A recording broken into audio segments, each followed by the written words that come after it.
Paz do Senhor, meu amado irmão, minha amada irmã, seja bem-vindo ao EBD em Foco. Meu nome é Herberson, estou aqui para mais uma aula da Escola Bíblica Dominical, essa aula aqui da lição número 9, Fidelidade, firmes na fé. Então, nessa aula, vamos falar aqui sobre fidelidade e vamos tratar aí desse fruto do Espírito que nos ajuda a permanecer firmes na fé, firmes com Cristo, na nossa esperança de um dia morar no céu com Ele. Bem, essa aula aqui, ela é ministrada com um slide. Se você está vendo pela primeira vez, saiba que é um slide em PowerPoint, com animações, um slide bem dinâmico, que você pode entrar aí no site, adquirir esse slide e usar na sua igreja. Então você vai ver aí as informações, entre no site ebdemfoco.com. Se você estiver vendo esse vídeo no YouTube, clique no link aí embaixo, clica também em gostei, se inscreva no meu canal. E se você estiver vendo no Facebook, também tem um link aí por perto, então você pode compartilhar esse vídeo, você pode curtir esse vídeo, curtir a página. Tenho certeza que vai contribuir para o crescimento desse projeto. E, enfim, muita gente está usando esse slide na igreja e está sendo uma benção. Muita gente mesmo. Então, se você usar, eu tenho certeza que a sua aula será mais dinâmica, porque você vai contemplar aqueles alunos que aprendem vendo. Tem aluno que aprende ouvindo só, você fala e ele ouve. Mas esses que aprendem ouvindo só são 20%. 40% aprende ouvindo e vendo. Então, se você dá uma aula com o slide, você vai contemplar 60% dos alunos, porque você vai pegar aqueles que aprendem só vendo, e aqueles que só ouvindo. E você fizer alguma dinâmica, alguma coisa diferente, você vai pegar aí 100% da tua turma, porque tem aqueles que aprendem fazendo. Então, a sua aula será completa. Usando o slide, fazendo dinâmicas, tenho certeza que vai crescer aí a sua classe na Escola Bíblica Dominical. No EBD em Foco você vai ver muitas dicas. Então entre no site, tenho certeza que você será abençoado. Vamos começar aqui a aula. Essa aula, o texto áureo diz assim: se formos fiéis, ele permanece fiel. Não pode negar-se a si mesmo. 2 Timóteo 2,13. Então a gente vê aqui a passagem de Timóteo, Paulo escrevendo a Timóteo, falando da nossa fidelidade e da fidelidade de Deus. Então, a gente vê que a fidelidade é algo que nós podemos ter, mas que Deus também tem. Então, Deus também é fiel. Vamos falar disso na aula. A fidelidade como fruto do Espírito ajuda o crente a permanecer firme na fé em Cristo. Então, aqui a gente observa que a fidelidade ela é um fruto do Espírito e é ela que vai permanecer. É esse fruto que vai fazer com que nós permaneçamos aí em Cristo. A leitura bíblica se encontra em Hebreus 10, de 35 a 39. E eu costumo pular essa leitura porque eu suponho que você já fez e eu quero ganhar tempo aqui no vídeo. A gente vai explorar um pouco dela lá na frente, mas eu quero ler o versículo 38. Mas o justo viverá da fé. E se ele recusar, a minha alma não tem prazer nele. Então isso aqui é uma passagem lá do Antigo Testamento, que o justo viverá da fé. Está em Abacuque e Paulo usa também ali em Romanos para falar da justificação pela fé. E a gente vê que a fé ela é o que fundamenta tudo que a gente faz, tudo que a gente faz, e tudo é pela fé. O cristão ele tem que viver pela fé, ele tem que viver da fé, ele passa a viver pela fé. Quando ele crê em Jesus, é pela fé que ele crê e ele vive a vida dele toda na fé. Então a fé, se eu retirar a fé, acaba tudo. Não tem mais o que a gente acreditar, não tem mais o que fazer como cristão. Não existe cristianismo sem fé. Então, o verdadeiro cristianismo, a verdadeira vida cristã, ela vem pela fé. O justo viverá da fé. E diz que se ele recuar, a minha alma não tem prazer nele. Vamos viver pela fé. Introdução. Nesta lição, estudaremos outro aspecto do fruto do Espírito, a fidelidade. Então, a fidelidade aí é um fruto do Espírito que a gente está estudando, os frutos né, ou o fruto do Espírito, os aspectos do fruto do Espírito, como o apóstolo Paulo coloca lá, né, no singular. Então tem vários aspectos, já estudamos aí paz, alegria, já foi estudado vários aspectos do fruto do Espírito, e agora vamos estudar mais esse aspecto que é fidelidade. Veremos também a idolatria e as heresias como obras da carne e como oposições, ou seja, contrárias à fidelidade. Então a gente vê aqui que a gente vai fazer um contraste entre idolatria, heresia e fidelidade. Porque quando a pessoa não é fiel, ela vai ser idólatra. Ou seja, se ela não é fiel, ela vai buscar outro Deus para adorar. Então ela já quebrou a fidelidade. Então ela é uma idolatria, ela colocou outra coisa no lugar de Deus na sua vida. Ou então ela começa a pregar outras doutrinas que não estão de acordo com a palavra de Deus. Então a fidelidade, você quebra a fidelidade quando você pratica a idolatria e a heresia. Então são obras da carne contrárias a esse fruto do Espírito. Então sabemos que o comentarista da revista está fazendo sempre esse contraste entre um fruto do Espírito e uma obra da carne. E nessa lição nós vamos ver isso aqui, né? Esse contraste entre fidelidade, né, e idolatria, heresia. E sabemos também que a pessoa que ela é nascida de Deus, ela é salva de verdade, ela vai ser fiel a Deus e não vai deixar se envolver com idolatrias e heresias. Primeiro tópico, o significado de fidelidade. Então vamos ver o que significa fidelidade, é uma definição aqui. A palavra fidelidade, ela, de acordo com o dicionário, significa, né, característica do que é fiel, do que demonstra zelo, respeito por alguém ou algo, lealdade. Então tem a ver com ser leal, né? Ou seja, a palavra fidelidade é uma característica de quem é leal.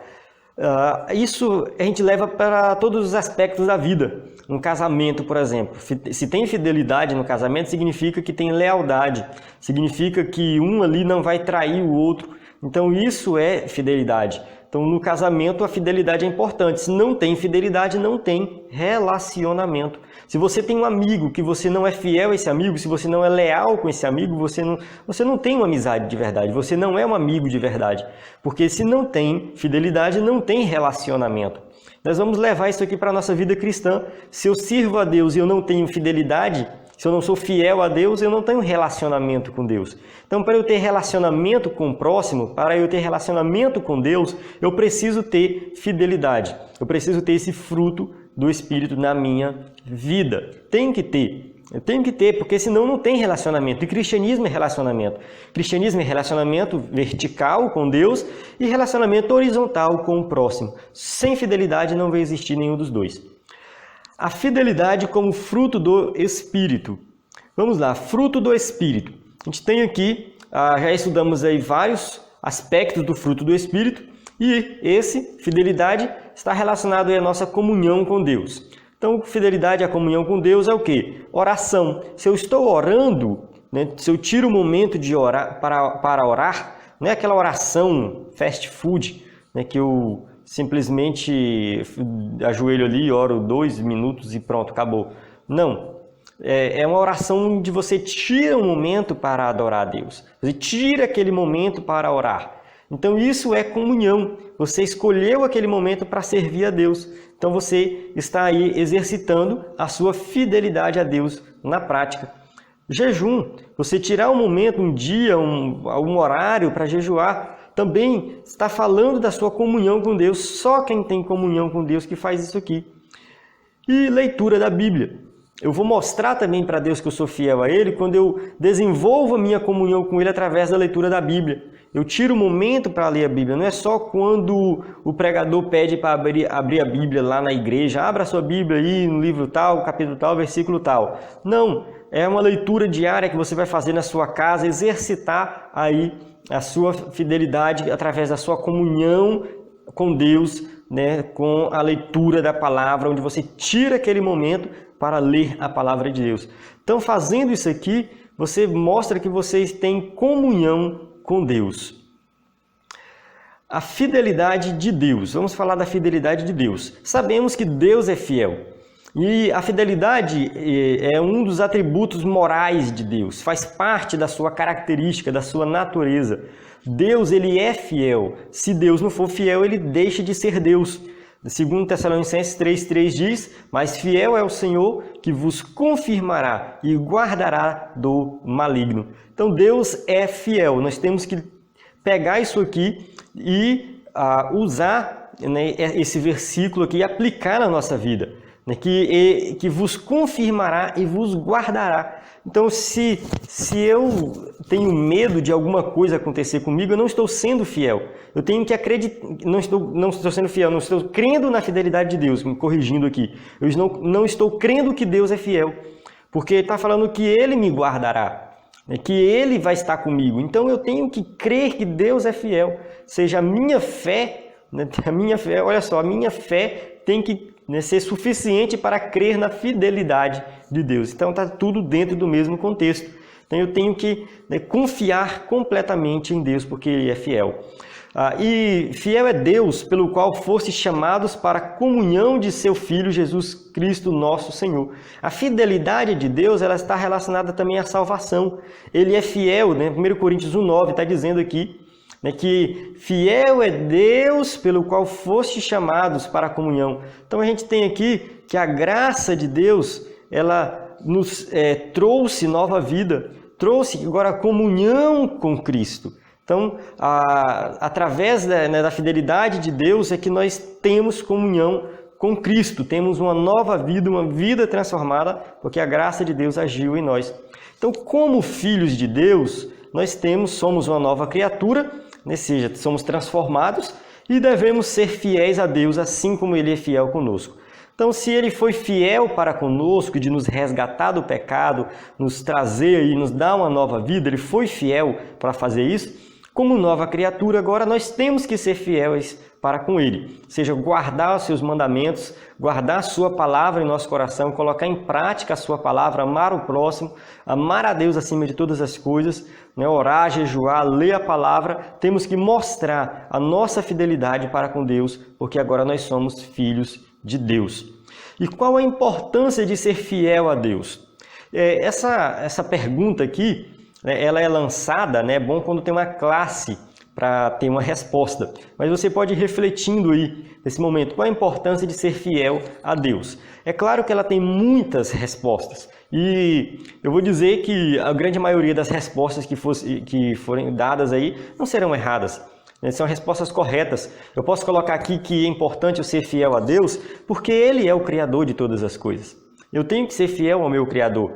Eu tenho que dizer aqui que é importante ser fiel a Deus porque Ele arquitetou um plano de salvação para nos levar de volta em comunhão com Ele. Ou seja, você está em comunhão com Deus. Então, qualquer resposta que for dada aqui, ela sempre vai falar do próprio Deus. Ou seja, eu tenho que ser fiel a Deus porque eu quero comunhão com Deus, eu quero viver com Deus. E se eu estou com Deus, o tempo todo com Deus, eu não vou ter espaço para outras coisas na minha vida, que é heresia, né? Ou seja, eu vou começar a crer em doutrinas diferentes do que a Bíblia ensina. Não, se eu sou fiel a Deus, a heresia não vai fazer parte da minha vida. Se eu sou fiel a Deus, eu não vou adorar ídolos, eu não vou colocar ídolos no meu coração. Eu vou falar disso mais na frente. Adorar ídolos não é só ter uma imagem ali na frente, não, viu? Tem outras coisas que relacionam aí a idolatria. E então, se eu sou fiel a Deus, nem heresia e nem idolatria tem espaço no meu coração. Ou seja, a importância de ser fiel a Deus é que eu vou dedicar a minha vida somente a Deus. Ou seja, eu vou viver para com Deus, viver com Deus, adorar a Deus, ter comunhão com Deus e do resto, as outras coisas que atrapalham minha comunhão com Deus, elas não vão participar, não vão ter parte aí na minha vida. Afinal de contas, o que é idolatria? Ou seja, a idolatria é só colocar ali uma imagem e você adorar essa imagem, né? Tá lá uma imagem, por exemplo, não sei qual é a situação aí, e numa igreja qualquer, né? Você olhar e você vê as pessoas se curvando diante de uma imagem, e aí você fala, não, aquele povo ali é idólatra. porque eles estão adorando uma imagem.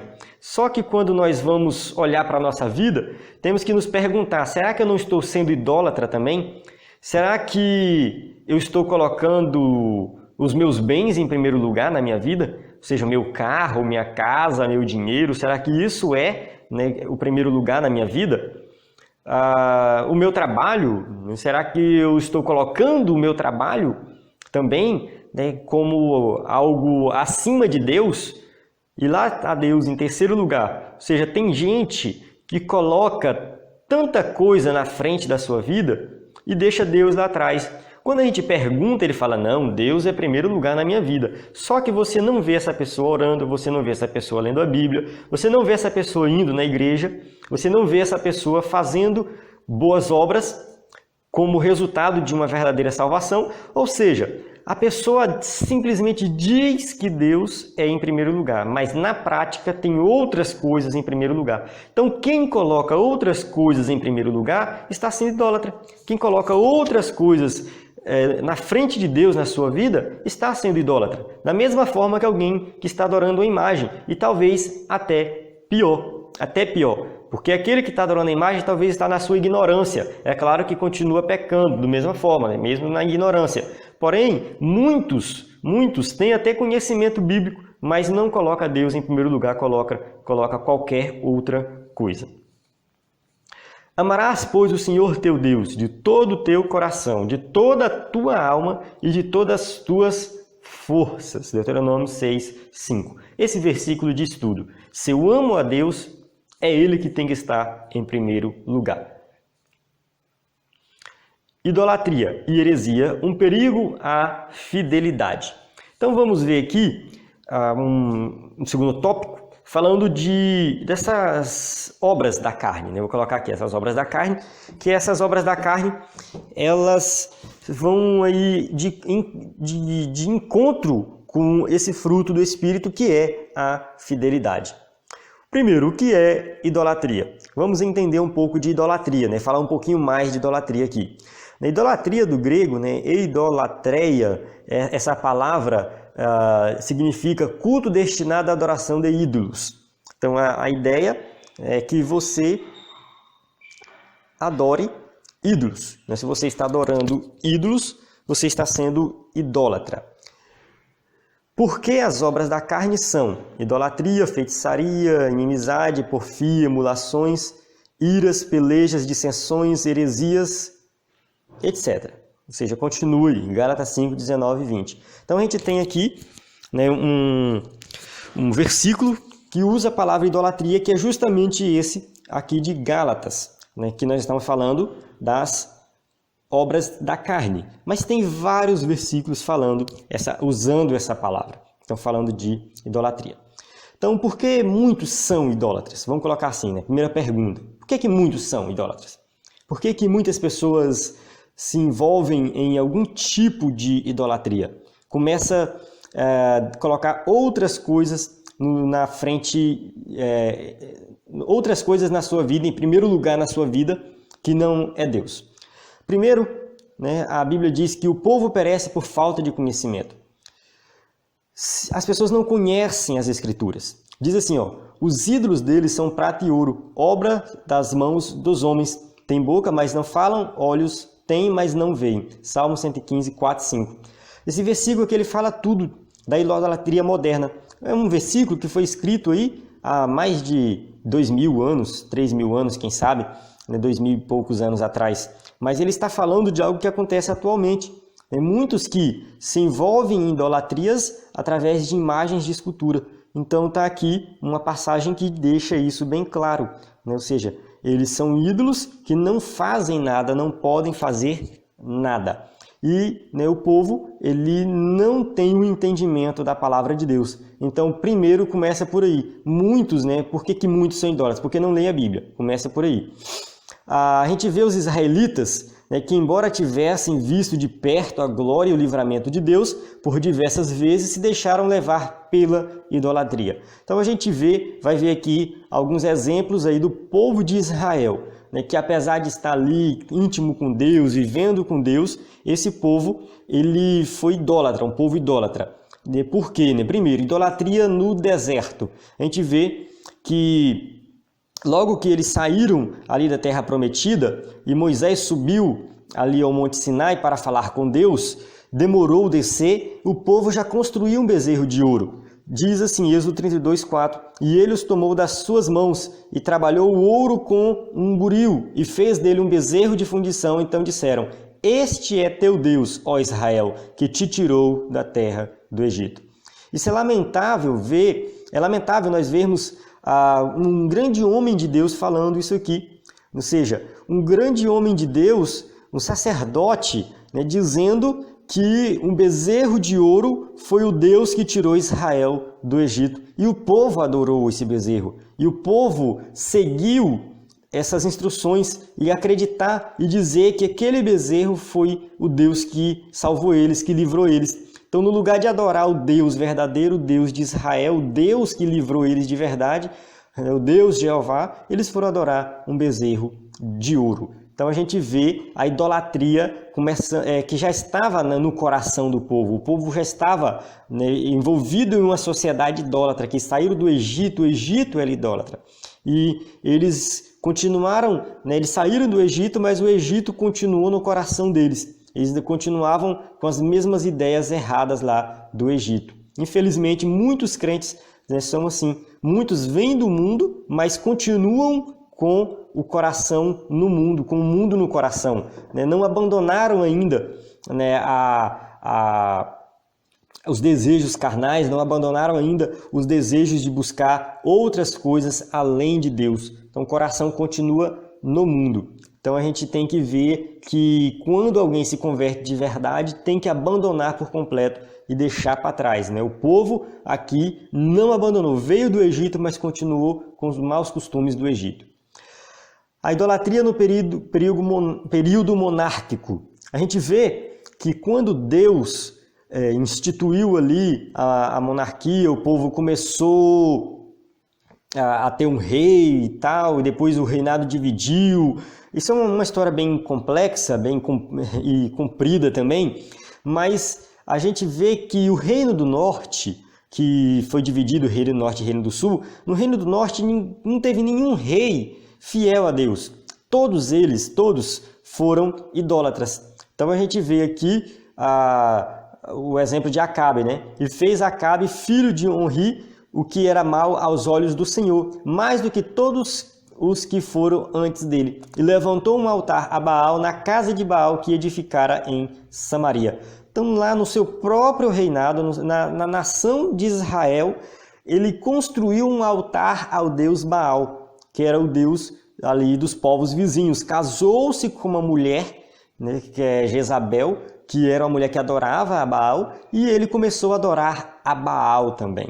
Então a gente vê aqui que Acabe, ele foi um rei que idólatra, assim como os outros reis antes dele e depois dele também foram idólatras. A idolatria de Jeroboão. Jeroboão foi o que institucionalizou a idolatria lá no Reino do Norte. Assim o rei tomou o conselho, fez 2 bezerros de ouro e lhe disse, muito trabalho vos será subir a Jerusalém. Vês aqui teus deuses, ó Israel, que te fizeram subir da terra do Egito. 1 Reis 12, 28. Olha a história se repetindo lá na frente. Agora, Jeroboão faz 2 bezerros de ouro, coloca um em cada canto de Israel e fala, vocês não precisam mais ir a Jerusalém para adorar, vocês vão adorar aqui. Aqui está o Deus de vocês que tiraram vocês do Egito. A gente vê que essa idolatria dos reis de Israel custou caro para eles. O povo de Israel, o povo do norte, foi levado para o cativeiro, nunca mais retornou e simplesmente desapareceram. Ninguém tem notícia desse povo. A gente vê que a desobediência desse povo, a idolatria desse povo fez com que o reino do norte fosse levado para o cativeiro e não retornasse. O reino do sul, que é Judá, que também faz parte de Israel, mas o reino do sul, ele continuou existindo porque lá teve alguns reis bons, e até mesmo porque a Bíblia dizia já que o Messias iria nascer da tribo de Judá. Então, da tribo de Judá iria sair aquele que ia resgatar o povo dos seus pecados, e por esse motivo Deus preservou o reino do sul. preservou e ali eles conseguiram também ser fiéis a Deus. Mas o Reino do Norte, infelizmente, não, por causa da idolatria. A idolatria no Novo Testamento. O que o Novo Testamento fala sobre idolatria?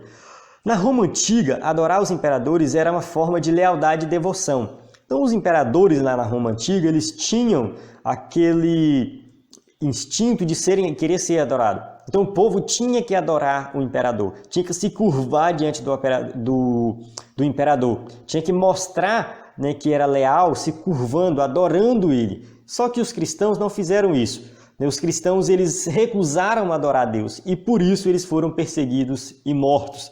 O Coliseu Romano foi palco de muitas mortes aí dos cristãos, porque justamente eles não adoravam o imperador, dizendo que só Deus deve ser adorado. Eles só buscavam a Cristo, eles só tinham prazer em adorar a Deus, não tinha prazer em adorar um homem. Um homem não merece adoração, o homem não tem nada com adoração. Um homem, ele, por mais bom que ele seja, por mais importante que ele seja, ele não deve ser adorado, somente Deus deve ser adorado. E por esse motivo, né, os cristãos foram perseguidos e mortos. Ídolos gregos. Na Grécia Antiga tinha vários deuses, eles chamavam de deuses, mas que eram simplesmente crenças que eles tinham. E construíam estátuas e faziam sacrifícios e adoravam esses deuses. Esses deuses, eles tinham um equivalente também em Roma. Então, na Roma também tinha um equivalente. Cada um, né, Zeus, por exemplo, dos gregos, era Júpiter dos romanos. Então, cada deus grego tinha um equivalente aos romanos. Cada um. A gente vê aqui, nas passagens de Paulo, né, em Atos dos Apóstolos, diz que Paulo e Barnabé, eles foram chamados de Mercúrio e Júpiter.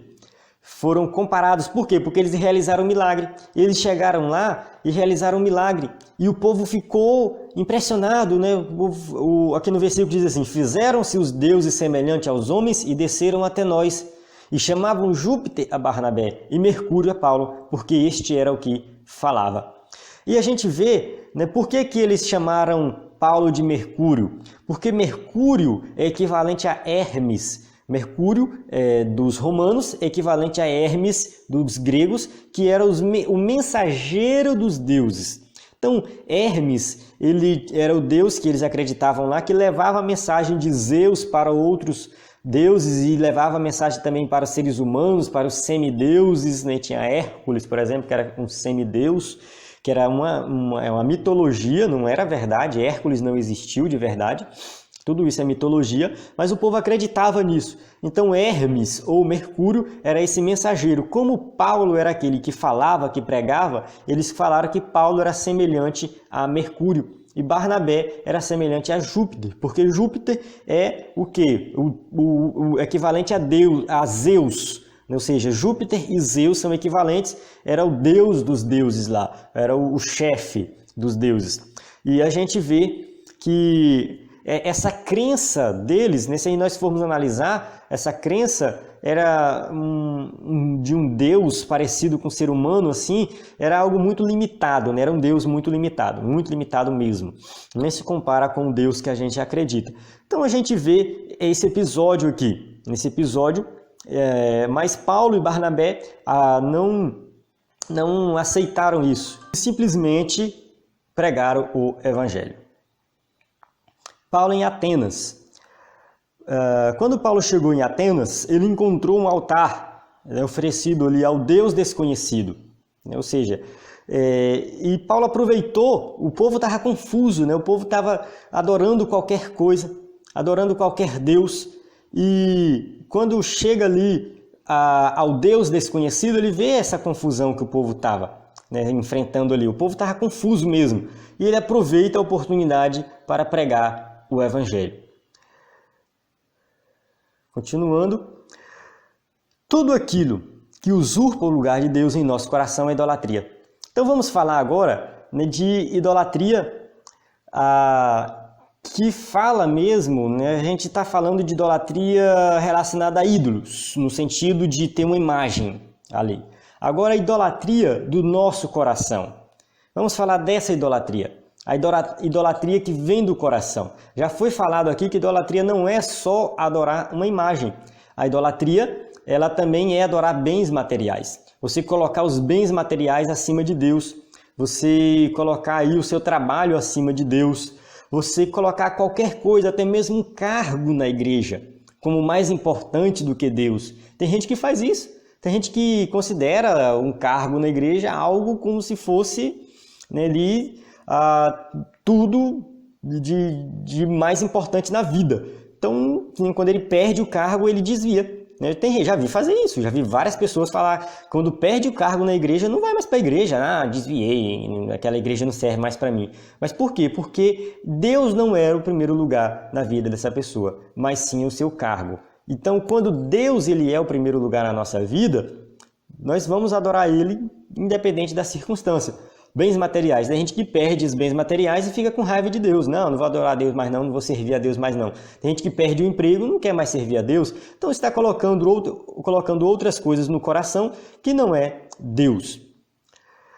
A idolatria, ela é a quebra da nossa fidelidade ao verdadeiro Deus. Então quando você se afasta de Deus, você está sendo ali, provavelmente, né, você quebrou a sua fidelidade. Né? Ou seja, que você não é mais fiel a Deus. Você era uma pessoa fiel a Deus e agora você não é mais fiel a Deus.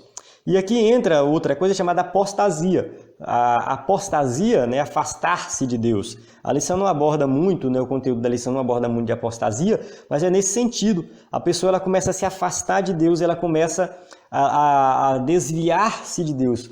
Quando fala que alguém se apostatou da fé, a gente diz que alguém desviou. Então essa pessoa se afastou de Deus. E isso tudo, no fundo, tem aí a idolatria envolvida. O que significa heresia? Vamos falar um pouco de heresia agora.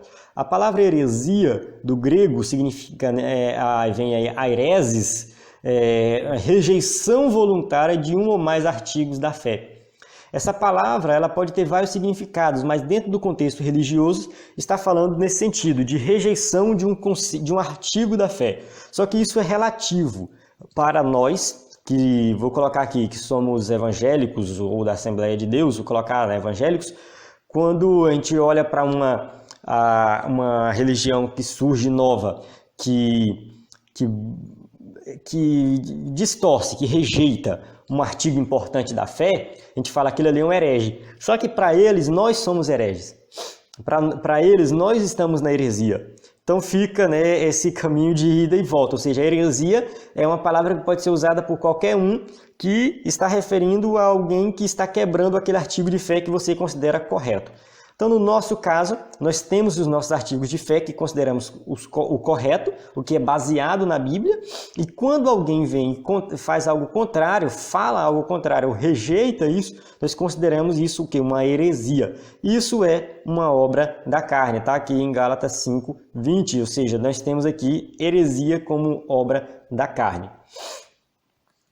Precisamos ter cuidado, pois atualmente muitos estão se utilizando de argumentos falsos para enganar e macular a igreja do Senhor. Então a gente vê hoje muitas religiões e muitos líderes, muitos que se dizem apóstolos, bispos, isso e aquilo, estão aí trazendo alguns argumentos que só servem para enganar. Então essas pessoas estão caminhando para o abismo e estão levando outras pessoas com ele. Coloquei aqui no slide, né, se você está vendo aqui o slide, você está vendo uma imagem com a pessoa caminhando e tem aqui hell, ou seja, inferno. Está caminhando para o inferno e tem uma multidão, é um cego guiando o outro cego. A gente vê que essa multidão ela é muito grande. Milhares e milhares de pessoas estão sendo guiadas por esses hereges, por essas pessoas que não estão pregando o evangelho e nós temos que combater. A gente vê aí teologia da prosperidade, que só fala de bênçãos materiais. As pessoas estão simplesmente envolvidas com isso, crendo em uma mentira. Essa outra aqui, né? Eu tenho o direito de ser gay e ser cristão. Será mesmo? E tem já igrejas que aceitam isso. Né? Tem a Bíblia gay, ou seja, tem coisas que, sinceramente, não dá para entender. Não dá para entender porque não está na palavra de Deus. Se não está na palavra de Deus, por que eu vou acreditar nisso? Então, são heresias modernas, coisas que estão surgindo hoje. Mas nós temos por aí muitas heresias antigas, igrejas já consolidadas, que estão pregando várias heresias, dizendo que Jesus não é Deus, que o Espírito Santo não é uma pessoa, o Espírito Santo é só uma força ativa. Enfim, tem todo tipo de heresia por aí, né, dizendo que Jesus não completou sua obra remidora lá na cruz do Calvário, que precisou de algo a mais, que nós precisamos fazer algo a mais para completar a obra de Cristo. Então tem várias heresias que são pregadas por aí e as pessoas estão acreditando e nós temos que combater essas heresias. E como combater essas heresias? Como que nós vamos fazer para combater essas heresias? Vamos lá. Primeiro, investir no ensino da palavra. A escola bíblica dominical, ela exerce um papel muito importante, porque na escola bíblica dominical, o crente vai aprender a palavra. Ele vai aprender a se defender das heresias, ele vai aprender apologética, ele vai aprender soteriologia. Isso não com essas palavras como eu estou falando aqui, mas de forma simples. Vai aprender a defender a sua fé. A apologética é a defesa da fé. Vai aprender a defender aquilo que ele acredita, que é a palavra de Deus. Vai aprender sobre salvação, como é a salvação de verdade. Então a gente vê aqui que o cristão ele tem que aprender a combater as heresias. E como ele vai fazer isso? Estudando a palavra de Deus e participando da escola dominical. Estamos vivendo em tempos difíceis, nos quais muitas igrejas já não conservam mais a sã doutrina. A gente vê que muitas já não pregam mais o verdadeiro evangelho, já pregam filosofias humanas, colocam o homem no centro e Deus ficou de lado. O homem é o centro de todas as coisas. São pregações antropocêntricas, pregações que colocam o homem como mais importante do que Deus. E nós temos que pregar coisas do que? Pregações teocêntricas. Deus é o centro de todas as coisas. Sejamos fiéis até o fim. Vamos lá. Como é que eu vou permanecer fiel? Olhando para o passado. Permanecer fiel é estar sempre firme na presença de Deus e nunca desviar dos seus caminhos. O escritor aos Hebreus ele fala assim: lembrai-vos, porém, dos dias passados, em que depois de serdes iluminados, suportastes grande combate de aflições. Então, ou seja, todo cristão ele passa por dificuldades, ele passa por tribulações, principalmente no começo da sua fé, mas ele resiste isso e ele chega lá na frente e muitas vezes dá vontade de desanimar. Muitas vezes dá vontade de parar. Só que o escritor aos Hebreus fala, olhe para o passado, lembra daquela época que vocês conseguiram vencer, porque vocês vão continuar suportando, vocês terão um bom futuro. O futuro de vocês será um bom futuro, porque vocês vão continuar essa caminhada. Então nós temos que continuar a caminhada cristã baseada nos alicerces do passado. Olhe para as vezes que você sofreu, passou dificuldade e conseguiu vencer. Olhe para as vezes que você sentiu vontade de desistir e não desistiu. E mais uma vez, não desista, continue caminhando firme, que Deus vai abençoar você. O Senhor também cuidaria dos seus servos, dando-lhe novamente força e vigor para permanecerem fiéis até o fim. Então Deus, Ele vai nos dar força, porque nós temos que continuar essa caminhada. Nós não podemos parar, temos que ser fiéis até o fim.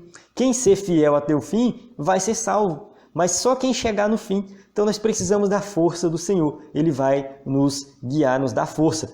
Então o fruto do Espírito, que é a fé, a fidelidade, nos capacita a ficar firmes em Cristo, mesmo em circunstâncias contrárias. Ou seja, mesmo que eu passe por dificuldade, que eu passe por tribulações, que eu passe por coisas que vêm me abater, mas eu vou continuar firme em Cristo, porque eu sei que nada disso é superior, é maior do que a minha fé. Então eu vou continuar fiel a Deus e não desviar em circunstância alguma. Você tem que fazer isso. Você tem que buscar esse fruto do Espírito Santo, fidelidade, para que você permaneça fiel e firme. A fé que nos ajuda a permanecer fiéis. Vamos ver qual é essa fé. Primeiro, já fomos justificados. Nós ouvimos a palavra e, pela fé, nós cremos nessa palavra. Nós cremos no Evangelho, nós aceitamos a Cristo como o único e suficiente Salvador. Nós cremos que Cristo ele é o nosso Salvador. Então isso é pela fé, não é uma fé qualquer, não é uma fé filosófica, não é uma fé acadêmica, é uma fé sobrenatural que vem do Espírito Santo. E essa fé, né, diante dessa fé, nós somos declarados justos diante de Deus. Ou seja, por meio da fé em Cristo, nós somos justificados, justificação pela fé. Então, essa justificação pela fé é uma aceitação legal de estar diante de Deus, o direito legal de estar diante de Deus, porque os nossos pecados já foram imputados em Cristo e a vida de Cristo foi imputada em nós. Então, essa é a fé verdadeira. Você tem que confiar nisso de forma completa. Quando você confia nessa justificação, você confia no sacrifício de Cristo, a sua vida ela é diferente. E à medida que buscamos ter maior comunhão com Deus, nós vamos desenvolvendo a fé como fruto do Espírito. Então essa fé ela vai sendo desenvolvida, ela vai sendo fortalecida. Ou seja, a vida cristã é como se fosse uma escada que você vai subindo cada vez mais, e nessa escada que você vai subindo, você vai alcançando um nível maior de fé, um crescimento espiritual que vai proporcionar aí um nível de fé muito maior. E isso vai nos ajudar a combater as apostasias, as idolatrias e as heresias. Ou seja, eu não serei um apóstata, porque se eu tiver fé, eu não vou me desviar. Eu não serei um idólatra, porque se eu tiver fé, eu não vou adorar outras coisas a não ser Deus. E eu não serei um herege, ou seja, eu não vou pregar coisas que não estão de acordo com a palavra de Deus. Mas isso só vem com a verdadeira fé, com o verdadeiro fruto do Espírito Santo, fidelidade. Somente assim. A nossa confiança em Deus, ela nos ajuda a permanecer fiéis em tudo. Então eu tenho que permanecer fiel, porque Apocalipse 2,10 diz: ser fiel até a morte, dar-te-ei a coroa da vida. Ou seja, eu vou estar ali com Cristo, viver com Cristo, eternamente com Cristo, se eu for fiel. Então, se eu for fiel, confiar em Deus, aí sim eu vou permanecer na presença de Deus e vou chegar lá no céu e vou ter ali a coroa da vida. Seja fiel. Deus é fiel. Vamos lá, Deus é fiel. Deseja nos ajudar e permanecer fiéis em toda a nossa maneira de viver. Ou seja, se Deus é fiel, Ele quer que nós sejamos fiéis e Ele vai nos ajudar a ser fiéis, mesmo vivendo neste mundo tenebroso e mau que jaz no maligno. Olha só, não importa a circunstância do mundo, a situação do mundo que vivemos no mundo, a fidelidade de Deus vai nos ajudar a permanecer fiéis mesmo diante dessas circunstâncias. E como permanecer fiel a Deus? Vem essa pergunta: como que eu permaneço fiel a Deus? Buscai o Senhor enquanto se pode achar, invocai-o enquanto está perto. Isaías 55, 6. Aqui a gente tem uma resposta. Tem várias respostas. Mas se eu buscar o Senhor, independente do tempo, no momento, buscar hoje, invocar Ele, eu tenho certeza que eu vou permanecer fiel. Você vai permanecer fiel. Todos nós vamos permanecer fiéis se nós buscarmos o Senhor o tempo todo.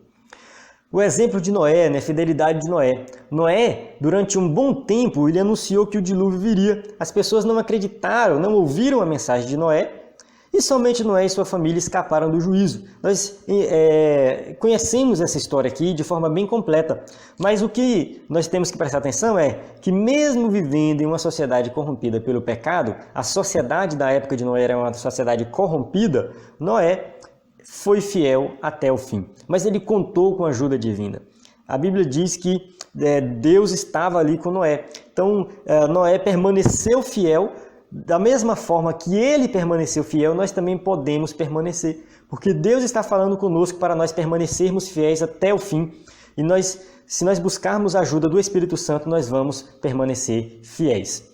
Conclusão, que Deus nos ajude a permanecer fiéis até o fim. A infidelidade ao Senhor tem feito com que alguns ensinem heresias, levando muitos a apostatarem da fé. Que em nossa caminhada de fé possamos dizer, como o apóstolo Paulo: combati o bom combate, acabei a carreira, guardei a fé. 2 Timóteo 4,7. Vamos permanecer fiéis, porque eu tenho certeza que um dia nós iremos chegar no céu e receber ali a coroa da vida. Aqui eu encerro a aula. Umas perguntas aqui com animações, fica bom para o professor usar aí na classe dessa forma. Fica bem melhor. Uma bibliografia recomendada, alguns livros que eu recomendo aqui você comprar para aprender mais desse assunto. Fique por dentro aí do conteúdo da Escola Bíblica Dominical, acesse ebedenfoco.com e você vai aprender muito mais da Palavra de Deus. A paz do Senhor e até a próxima aula.